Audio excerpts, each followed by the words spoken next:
Hello friends, स्वागत है दोबारा से यार आप सबका रिवाइव कोडिंग में। और यहाँ हम देखने वाले हैं कि कंप्यूटेड स्टेट क्या होते हैं हमारे क्विक एप्लीकेशन के अंदर। ठीक है, तो यार कंप्यूटेड स्टेट जब मैं कहता हूँ तो इसका सीधा सा मतलब है कि यार एक तरह का स्टेट ही वैल्यू है। ठीक है, मतलब जिस तरीके से हम दो तरीके से क्विक के अंदर स्टेट को मैनेज करते हैं। ठीक है, पहला यूज स्टेट और यूज स्टोर से। ठीक है, अब इसी तरीके से हमारी तीसरी टर्म आती है कंप्यूटेड स्टेट। ठीक है, मतलब क्या, हम क्विक एप्लीकेशन के अंदर किस तरीके से डायनामिक वैल्यूज़ को स्टोर कराते हैं। ठीक है, अब कंप्यूटेड स्टेट का सिंपल सा मतलब ये हुआ कि यार अगर मेरा एक ऐसा कंप्यूटेड स्टेट है जिसको मैं मतलब एक ऐसा स्टेट है जिसको मैं प्री डिक्लेयर नहीं करता। राइट, मतलब क्या है कि वो डिपेंड करता है मेरे बाकी स्टेट्स की वैल्यूज़ पे। ठीक है, और फिर मैं उसको भी स्टोर कराना चाहता हूँ। ठीक है, तो उस केस में मेरे को क्या करना पड़ेगा, उसी केस को मैं कहता हूँ कंप्यूटेड स्टेट।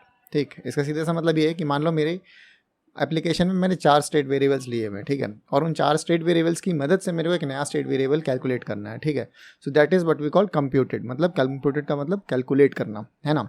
अब जो कंप्यूटेड स्टेट है, कंप्यूटेड स्टेट दो तरीके के हम क्रिएट करते हैं क्विक एप्लीकेशन के अंदर। ठीक है, मतलब दो रास्ते हैं उसको क्रिएट करने के। पहले तो हम कर सकते हैं बाय यूजिंग यूज कंप्यूटेड। ठीक है, और दूसरा हमारा यूज रिसोर्स।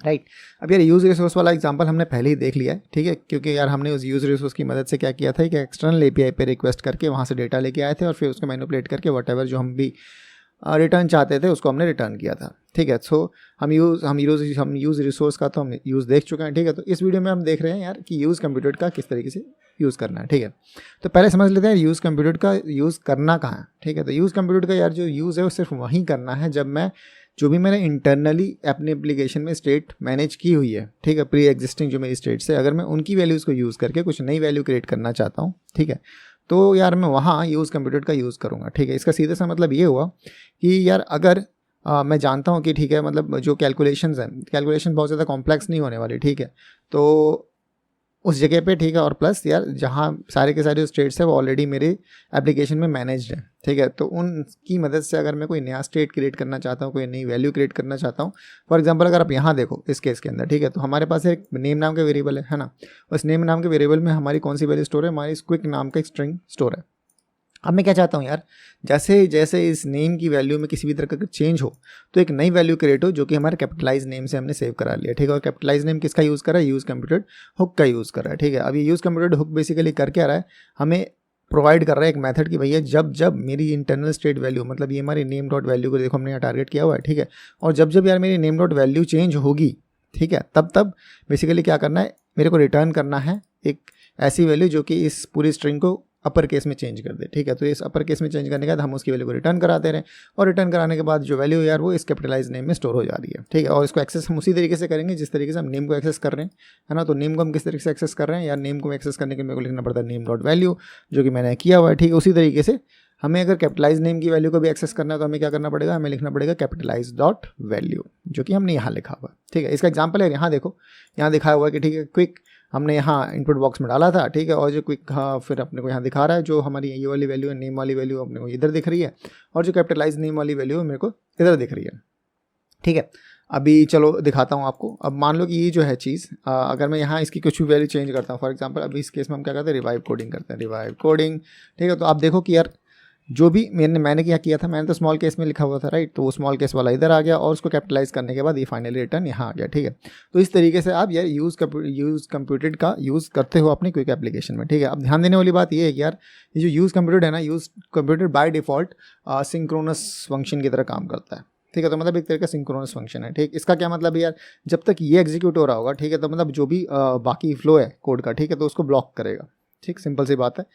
तो अगर यहाँ से कोड शुरू हुआ, ठीक है, तो उसके बाद पहले ये पूरा एग्जीक्यूट होगा और उसके के बाद जो आगे जो चीज़ें चल रही हैं, ठीक है, मतलब एक एक एक एक करके फिर आगे वाली लाइन एग्जीक्यूट होगी। ठीक है, ऐसा नहीं हो सकता कि ये भी साथ में चल रहा और पैरेलली दूसरा भी हमारा फंक्शन साथ में एग्जीक्यूट हो गया। ठीक है, तो ये आप लिमिटेशन बोल सकते हो। इसीलिए हम कहते हैं कि यूज़ कंप्यूटेड को हमें वहाँ यूज़ करना चाहिए जहाँ कि लाइटली वेटेड है। ठीक है, और जो भी हमारी स्टेट की वैल्यूज़ है वो मेरे को कहीं दूसरी जगह से नहीं लानी पड़ रही, हमें पता है कि यार हमारे एप्लीकेशन में ऑलरेडी प्रेजेंट है। ठीक है, तो उन चीज़ों को जब हम यूज़ करके एक नई वैल्यू क्रिएट कर रहे होते हैं तो वहीं हम बेसिकली यूज़ कंप्यूटेड का यूज़ करते हैं। ठीक है, ओके।